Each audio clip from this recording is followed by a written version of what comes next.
Բարև ձեզ հարգելի հեռուստադիտողներ, եթերում օգտակար խորհուրդներն են։ Այսօր մենք ձեզ խորհուրդներ կտանք, թե ինչպես թողնել ծխելը։ Եթե դուք ուզում եք թողնել ծխելը, ապա պետք է առաջին հերթին սկսեք ծխելը։ Մարդ կա սկսում է ծխել 9 տարեկանից, մարդ կա 5 տարեկանից, մարդ կա 2-ից, իսկ մարդ կա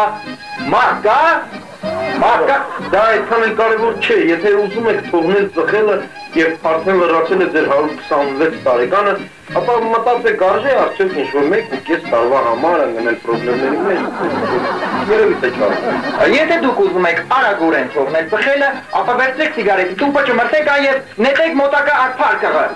Իսկ եթե ուզում եք ավելի դանդաղ թողել ծխելը, ապա վերցրեք ծխախոտի տուփը, ճմրթեք այն և դանդաղորեն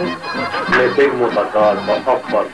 Եվ վերջապես, եթե դուք իրոք ցանկանում եք թողնել ծխելը, ապա վերցրեք սիգարետի տուփը և կարդացեք հետևում գրած նախադասությունը։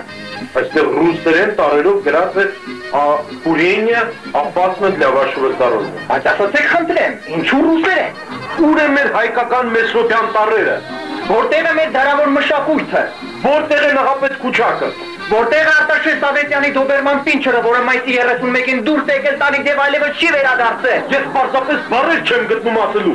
Երևի այսքանով էլ վերջացնենք մեր ծրագիրը։ Իսկ մեր հաջորդ ծրագրում մենք ձեզ խորհուրդներ կտանք, թե ինչպես թողնել խմելը, թմրանյութ օգտագործելը և վերջապես թե ինչու է աղմկում գետը։ Եկեք երևի թե հանգստանանք և ավարտենք մեր ծրագիրը մի այսպիսի օգտակար խելացի գուդբայով, դերբայով, մատբայով և այլ հայկական օգտակար բայերով։ Բայ!